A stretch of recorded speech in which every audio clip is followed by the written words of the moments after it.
बिस्मिल्लाहिर्रहमानिर्रहीम। अस्सलाम वालेकुम स्टूडेंट्स, क्या हाल है आप लोगों का। उम्मीद करता हूँ आप सब खैरियत से होंगे। मैं हूँ आपका टीचर मोहम्मद नसीर और आज हम अपने 6 लेक्चर को स्टार्ट करने जा रहे हैं। बच्चों, जो आज का लेक्चर है इसके अंदर हम अपने नेक्स्ट स्टेप्स को अंडरस्टैंड करेंगे। हमने प्रॉब्लम सॉल्विंग मेथड को स्टार्ट किया हुआ है और इस मेथड के अंदर हमने देखा था प्रॉब्लम सॉल्विंग मेथड के टोटल जो है हमारे पास वो 9 स्टेप्स हैं, जिसके अंदर हमने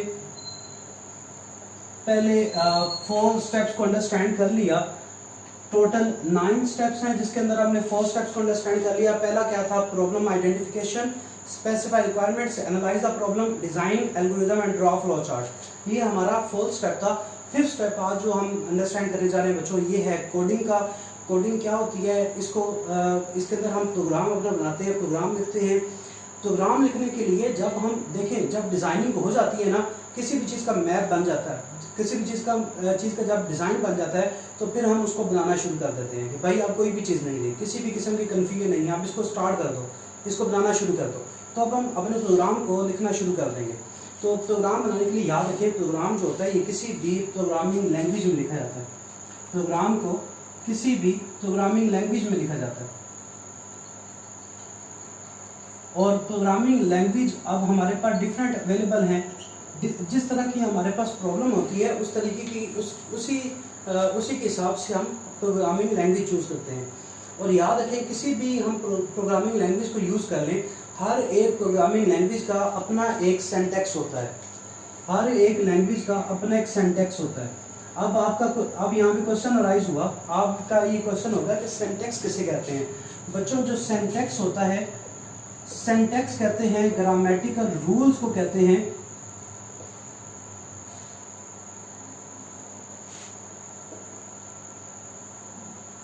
ग्रामेटिकल रूल्स को कहते हैं किसी भी प्रोग्रामिंग लैंग्वेज के। किसी भी प्रोग्रामिंग लैंग्वेज के जो ग्रामेटिकल रूल्स होते हैं इसको सिंटैक्स कहते हैं। कि हम जब प्रोग्राम लिखेंगे वो कैसे लिखेंगे, उसके डिफरेंट रूल्स होते हैं हर एक प्रोग्रामिंग लैंग्वेज के, उसको सिंटैक्स कहते हैं। तो सिंटैक्स को फॉलो करना हमारे लिए बहुत ज़्यादा ज़रूरी होता है। जैसे मैं कहता हूँ दिस इज़ माई मार्कर, अब ये मैं लिखा या दिस इज़ अ मार्कर, ये मैंने एक सेंटेंस बोला मैंने। अब देखें, अब इसके अंदर हमने इस तरीके से लिखा। अगर मैं इसका सीक्वेंस चेंज कर दूं वर्ड का, मैं कहूँ दिस मार्कर इज़ माई, या मैंने क्या कहना था, दिस इज़ माई मार्कर, अब मैंने कहा this marker is my. That means मैंने अपने सेंटेंस की अरेंजमेंट को चेंज कर दिया, जो कि अलाउ नहीं है। इस तरीके से मीनिंग चेंज हो जाते हैं। तो याद रखें, जैसे कि इंग्लिश के अपने रूल्स हैं कि ऑब्जेक्टिव, सब्जेक्टिव, वर्ब एटसेट्रा की एक अरेंजमेंट होती है जिसके थ्रू ही हम उसको एक सेंटेंस को क्रिएट करते हैं, लिखते हैं। तो याद रखें, ऐसे प्रोग्रामिंग लैंग्वेज का भी जो प्रोग्राम्स होते हैं, जो लाइंस होती हैं, जो स्टेटमेंट्स होती हैं, उसको लिखने के रूल्स होते हैं, इसको सिंटैक्स कहते हैं। ऑफ दैट प्रोग्रामिंग लैंग्वेज, हर एक प्रोग्रामिंग लैंग्वेज का अपना सिंटैक्स होता है जिसको फॉलो करते हुए हम प्रोग्राम लिखते हैं। अब हमने क्या किया था, 4th स्टेप के अंदर डिज़ाइनिंग की। 5th स्टेप के अंदर हमने किसी भी प्रोग्रामिंग लैंग्वेज के थ्रू हमने उसका प्रोग्राम लिख दिया। हम लोग 10th क्लास के अंदर जो प्रोग्रामिंग लैंग्वेज को अंडरस्टैंड करने जा रहे हैं वो है basic language. Basic stand for beginners all purpose symbolic instruction code. ये एक प्रोग्रामिंग लैंग्वेज है जिसको हम इंशाल्लाह ताला अंडरस्टैंड भी करेंगे और इसी के अंदर हम प्रोग्राम बनाया भी करेंगे। सेकंड जो चैप्टर है, इससे हमारी ये जो डेवलपमेंट है, ये कोडिंग के जो कॉन्सेप्ट्स हैं इंशाल्लाह ताला स्टार्ट हो जाएंगे। और इंशाल्लाह ताला जो अगले 5 चैप्टर्स हैं हमारे, वो इसी के ऊपर, इसी लैंग्वेज के ऊपर बेस करते हैं।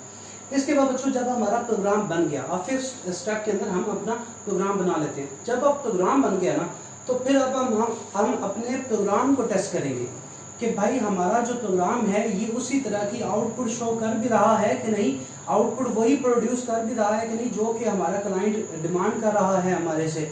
जैसा कि हमने अपने वो डिज़ाइनिंग में देखा था, एल्गोरिथम के अंदर हम उसको टेस्ट करते हैं।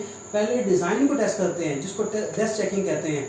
जब डिज़ाइन हमारा अप्रूव हो जाए तो उसके बाद हम अपने सॉफ्टवेयर को बनाकर प्रोग्राम बना लेंगे। फिर प्रोग्राम को भी टेस्ट करेंगे क्या जिस तरीके से हम वो डिमांड कर रहा है वैसे ये आउटपुट जनरेट कर भी रहा है कि नहीं। हम डिफरेंट टेस्ट डेटा लेते हैं। टेस्ट डेटा वो चीज़ होती है कि डिफरेंट टाइप की इनपुट्स लेते हैं, जो भी उसके अंदर हम एंटर करेंगे तो हम देखेंगे क्या हमें सही आउटपुट मिलती भी है कि नहीं। अगर तो सही आउटपुट मिलती है तो कोई इशू नहीं है। हम सिर्फ एक टेस्ट डाटा के ऊपर या एक तरह की वैल्यूज़ के ऊपर डिपेंड नहीं करते, रिलाई नहीं करते। हम डिफरेंट टाइप की वैल्यूज़ लेते हैं और उसके थ्रू हम अपने प्रोग्राम को टेस्ट करेंगे अच्छे तरीके से। उसके बाद अगर तो इसके अंदर किसी भी किस्म का कोई भी इशू आ गया, किसी भी किस्म का इशू आ गया, किसी भी किस्म का एरर आ गया, तो फिर उस एरर को कहते हैं, अगर तो टेस्टिंग के बाद या टेस्टिंग के ड्यूरिंग टेस्टिंग किसी भी किस्म का एरर आ गया, तो बच्चों उस एरर को बग कहते हैं। क्या कहते हैं उसको? बग कहते हैं। तो हमारे पास एक प्रोसेस है डिबगिंग का। Debugging is the process of finding and removing errors. Debugging is the process of finding and removing errors. क्या हम इसके अंदर अपने जो एरर्स हैं उसको फाइंड भी करते हैं और उनको रिमूव भी करते हैं। ठीक है। अब हमारे पास डिफरेंट टाइप के एरर्स होते हैं। 3 तरह के बच्चों हमारे पास एरर होते हैं। एक हमारे पास होता है सिंटैक्स एरर, दूसरा हमारे पास होता है लॉजिकल एरर, तीसरा होता है हमारे पास रन टाइम एरर। अब ये तीनों क्या हैं बच्चों? याद रखें, एरर बहुत इंपॉर्टेंट हमारे पास शॉर्ट क्वेश्चन है, बग या एरर बहुत इंपॉर्टेंट शॉर्ट क्वेश्चन है, एमसीक्यू भी है।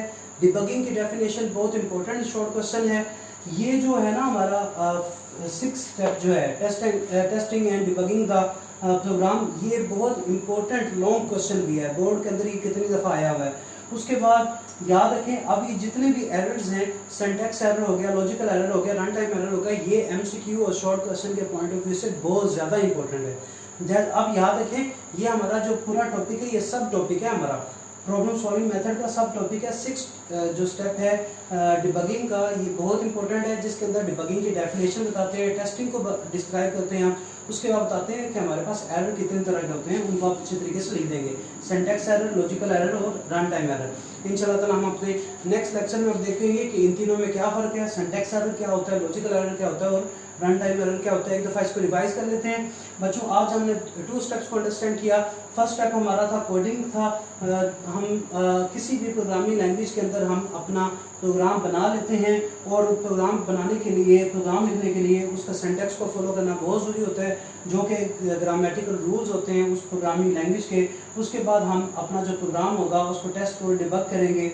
टेस्ट करने के लिए हम डिफरेंट वैल्यूज़ के थ्रू उसको चेक करेंगे। वेरिफिकेशन और वैलिडेशन इसके अंदर परफॉर्म होती है कि क्या चीज़ हम बनाने जा रहे हैं, क्या वो वैसी है भी कि नहीं, और जो आउटपुट हमें चाहिए वो वैसी आ भी रही है कि नहीं।